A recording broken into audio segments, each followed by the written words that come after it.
Torch, when you look at that game the other night against Detroit, a minute and 23 seconds in, they take a shot. Somehow Elvis makes a save. Couldn't tell if he actually kept it out of the net at the time or not. Your team goes down the ice, puts it in the back of the net. All of a sudden, there are two reviews. The second one takes your goal off the board. I don't know about you, but I was sitting there going, I don't think this is going to be a normal game here. And then lo and behold, it turned out there were no goals until a shootout. Just another one of those days where you think you've seen it all, but you haven't seen anything yet, right? Yeah, when the Lars told me, because Danny radioed right away when the puck went in, it was offside. I mean, it was pretty easy call, obviously, as the tape showed. I was more concerned that the other one go in. So that was the one I was going to. So we knew it was going to be offside once that cleared. But it's a 0-0 game. But I thought both teams had a lot of scoring chances. I think it was pretty even in 20-20 in scoring chances. So I thought both goaltenders played well. Elvis was one of his better games. You could see that. And we find a way to win in a shootout, which we haven't done that often this year. You know what's really funny is you always talk about this being a game of mistakes. And the fact of the matter is there were so many mistakes in that game that made it exciting. Yeah, it's true. There were a lot of breakdowns by both teams. Kind of figured it's going to happen that way. Both teams are out of it. They're playing it out. But I thought both teams played hard. That's what I'm asking my team to do, is just play hard. And we end up finding a way. I really felt going into that shootout, the way Elvis was playing, if we scored one, we'd have a chance to win that game. And I thought he was our best player. I got to tell you, I listened to you talk to the regular reporters, and I heard them asking you about Elvis, and I heard what you said about him wanting the net and all that stuff. But listen, I look back at last year. This guy lost his first 7. Korpisalo got hurt. I don't think anybody knew where it was going, and then Elvis was fantastic. I just think, and tell me why I'm wrong. It seems to me that when Korpisalo's out of the mix and Elvis knows that he's going to be the guy, that he really embraces being the guy, that he really grabs hold of it, and that's when you get his best games. Am I wrong in saying that? Yeah. I think for any player, if they know they're going to play, and especially in that position, I think it kind of locks you in even more. But I would agree with you there a little bit. But when you have they've both been nicked up a little bit, and shit happens in games. Like I said, I just said to the media, we don't get in last year if it wasn't for both of our goalies, how well they played. I mean, they were that good. I think any goalie wants it all the time. But I think they have a healthy competition amongst themselves when they're both healthy, and I think it pushes them along. No, I agree with that, but also, it's hard to be a backup goaltender. I mean, It really is. Even if you're splitting games, that day that you're not playing, I think it's one of the toughest positions in sports, because you've got to sit there. Well, now they're not even sitting on the bench. They're back in the room. Yeah. And you've got to be ready at all times. And you could go in a heartbeat, and you go in cold, and you don't get to stretch. You don't get to warm up, and you just got to go at it. I mean, some people can do it better than others. And I feel like Elvis just loves being the starter. He was always a starter in Europe, and he loves that. And it's tough to be a backup, and some guys don't make that adjustment as well. Do you agree? Yeah. I think with our guys, both our guys have a number one mentality. Corpy was waiting. He was waiting and waiting when Bob was here, gets his opportunity. And I think has played fairly well. I think they both have a number one mentality. I think there is different types of backups too, where guys maybe just breaking in the league, guys maybe just aren't just simple. They're just not as good as the other guy. Well, we have two guys here where you could flip a coin in each and every night who's going to be the best, and it could go back and forth. So a little bit of a different mentality with these two guys. I think they've handled themselves very well. It's been a couple of years. We just don't give them a lot of goals. It's a hard position to play when they're all such close games that we do play. Don't give them a lot of run support, and you have to be ready at all times. And whenever there's a mistake made, like I think they have struggled the past little while. I think each of them have let in bad goals during games, but it shows up even more with our team because we just don't score a bunch. And so it's a tough way to live too there. And as we're talking about that, I'm thinking about you and your experience. I mean, when you were in New York, you had Henrik Lundqvist, who was the clear-cut number one guy.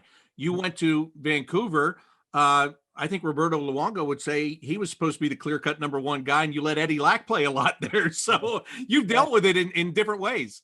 Yeah, I got into a little bit of trouble out in Vancouver too for playing Eddie Lack. So, well, it wasn't trouble for me. It was trouble for a lot of other people regarding me, and because I thought Lacker was playing good at that time. So, but yeah, it's a crazy position. Out of all the major sports, this position is such a, it determines so much of the winning and losing with a hockey team. Not your starter in baseball, not your point guard or your center in basketball, your quarterback in football. This has so much more to do with winning and losing. And so it's a really unique position. Yeah, because those bad goals that you mentioned, they just change the whole mentality of the team, especially the first one. If there's I don't have to tell you this, you've seen it 10 million times in your career. If the first one is a bad one and the team gets the mindset that, this guy's not locked in tonight, that changes how they play, doesn't it? Yeah, and teams get small. They get small on the bench when they see the struggle. They're pulling for their goalie. They're not criticizing the goalie, but it changes you. It changes your bench, and it's an unbelievable position as far as how it changes your mindset and basically results in hockey games. It's such an important position. The thing I find most amazing about the two guys you have is, and I don't think regular people would know this, Elvis has the big personality and he comes out with it. Jonas Korpisalo is more reserved publicly, but this guy has a huge personality of his own. Inside that room, he's a different guy than he is outside. Oh, he's a weirdo. He's a piece of work. He's got the dry sense of humor. Elvis is more flamboyant. He's there. Corpy has his moments, but they're in a different way. And and that's what goalies are. You have to be different to play that position. I mean, it's such a, defense is the toughest position to play, I think, because you have to do positionally stuff. Goaltending is the most important, and you're dealing with so much more pressure than any other player on your team during these games. So you have to be a different cat to handle it. And we've got a couple personalities there, that's for sure. Yeah, if anybody says to me, you want to put on some padding and stand in front of a 100-mile-an-hour puck, no, I don't. I'm not interested in that. We go in on these road rinks, Bobby, when we're on the road, and you go into these cold buildings after playing a game. You get in bed, you sleep get to bed around 1:30, finally sleep, get up and practice at 10 o'clock in a cold rink, practice rink usually. And you're a goalie, you got to put on that and then stop these pucks, these guys winging them at you at that time in the morning after a long game. It's an awful position to play. I just don't know why they do it. And but it's just that important. They should get paid more than anybody else, actually, when it comes down to it. Patrick Laine, you didn't play him in the overtime the other night, but yet he goes out there in the shootout and he set the tone for you, actually leads you to the win. Yeah. I tried some different people in the overtime. We hadn't been successful in it. Tried to get Foods in there a little bit. Tried Robbie there. Some guys lost some time, but I knew what my order was going to be if it got to the shootout. Patrick was going to lead off. Usually it's Cam, but I had that already in my mind what was going to happen, and Patty was going to be the first guy. And I tell you, the way Elvis, as I said earlier in the conversation, the way Elvis was playing, he scores that first one. I'm feeling that we have a really good chance to finally win one of these. Every time you go to a shootout, I always think of your Ole Jokinen story about how you missed the playoffs with the Rangers because you picked Ole Jokinen in the days when you had to turn in your shooters before it started. I went through the whole organization in New York before that game, my GM, everybody, and we got, because I just knew it was going to come down. No lie, everybody had a chance to chime in on who our shooter should be, because you have to give that list first. You can't make adjustments on the fly. And and I did before he went, and I'm not trying to criticize him. I don't think he played that good a game. In fact, I played Jody Shelley, I think 18 minutes that game, because my top guy stunk. And Jody was playing, they were going, and I don't think he played that well. I would have gone with someone different. but Ole's numbers were out of sight. And I did. I walked down to Sully. I said, "Oh my gosh!" I said, "I can't change it." And I'm not trying to criticize Ole, but that's the way I felt at that time. I would have gone with someone else. The rules have changed, so you can kind of fly by the seat of your pants back there when these things are going on. How do you do that now? I mean, you said you knew who your shooters were going to be the other night, but uh, what thought process do you take when you get there now, or do you always know who they're going to be, or No, does it just depend on the game? no. Danny gives me a sheet every game, an updated sheet as far as shootout percentage. I certainly look at numbers. You have to. I look at the numbers. Cam's been struggling this year. I'm not sure what his numbers are, but he's usually money. But I think the league has kind of picked up on his move a little bit, and he's trying different things. Yeah, so I had a pretty good. I knew the three guys were going to be Patty, Cam, and Borky going into that game. I wasn't sure what the order was after those three, Bobby. I mean, we have a different lineup too. So many guys are out, and it's changed. I'm going a little. I do go by a little bit how they've played the game, how they feel about themselves, or what they look like with their confidence, and so there's some things that come into play when you get by those first three shooters, in my mind. Yeah, I felt bad for Cam because Thomas Grice just totally blew up whatever move he was trying to make. He completely blew it up. He didn't have a chance to get his move. Yes, yes. No, that's absolutely right. Well, you mentioned it is good to win, and I know you always say you want to hear the music in the room after the game. And at this point, after you go 9 without winning one, however you win it is a good way to win, right? Yeah, yeah. Just for their mental being. I mean, they're the ones that have the uniform on. They're the ones that are playing, and it's been hard. We listen. When you looked at our schedule, you knew you knew there was going to be some tough times. The way our team was after the deadline, injuries that we've had, and you looked at our schedule playing some top teams. We knew there was going to be some struggles. I didn't think it was going to go this deep into not winning a game. It's been frustrating for a lot of guys. So it's good that we get a win. It doesn't mean a lot. It just helps them mentally. Are you going to juggle anything with your lineup? Are you still looking at guys? I'm not sure, Bobby, because Patty's nicked up, Borky's nicked up. They didn't practice today.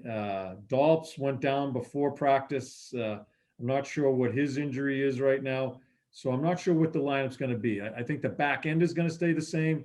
Elvis will be the goalie. Still got to figure out the forwards as we come in and test tomorrow morning before we get on the flight. Yeah, and speaking of getting on the flight, flying day of the game. That's something that normally doesn't happen during the regular season, but this is just a one-off in Carolina. It's the final road game of the year, and because of COVID, teams have been doing this a lot more this year, haven't they? Yeah, yeah, and it's such a quick flight.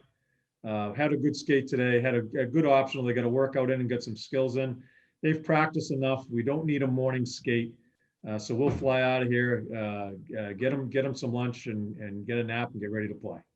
Are you glad that this is the final road game because the road has been so different this year? Yeah. Are you glad that you're just kind of that's behind you and you can just play at home? Yeah, yeah. I want it all to end. I do because it's been miserable. It's been miserable, and this organization, for the past 4 or 5 years, we haven't gone through something like this. It's been hard. Well, I always catch it's not hard because there's a lot of other things harder in life than going through what we've gone through. The best word is miserable. It is.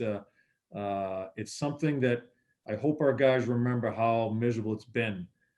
So yeah, to stop flying and you're being served on the road. You can't do your own thing. You can't get off on your own or maybe go out to dinner. You're locked in. Yeah, that's getting old. And it's chipped down on our guys too. And we've been knocked out of the playoffs. It chips down. They'll play hard in the games, but they want to get this over with too. Yeah, and it's funny when you talk about the success that you guys have had the last couple of years. Two things. I saw, Pittsburgh just earned a spot in the playoffs. They've been there 15 years in a row. It's really hard to do. Yeah. But then you've got the Tampa Bay Lightning. Believe it or not, they've made the playoffs for a fourth straight year. It's the first time that has happened. I mean, you guys got to that point before they got to that point. And I think especially with them winning a cup last year, people wouldn't think that. They just expect them to be there year in and year out. But again, those two extremes show you how tough it is to get beyond the regular season, even though they take 16 teams in this league. Yeah, it's hard. It's hard, and I guess the The heartache for me is I thought when we beat Tampa in that Boston series, we played a good Boston. That was a good series against Boston. That's when I thought our team was at its best right there. And we only experienced winning one round in these past 4 or 5 years, where I think our team has been on the right road. It's changed now. It's a different team. There's a lot of different things that we need to improve on and change, quite honestly, to get back on the road, just to get in and try to compete there. So yeah, professional sports, it comes and goes pretty quickly, and we're living through it. We fell off the cliff this year, and we're living proof of that, how quickly it can change. All right, Torts, thank you very much. Enjoy your quick trip in and out of Carolina, and I'll talk to you when you get home next week. Okay, Bobby, be well.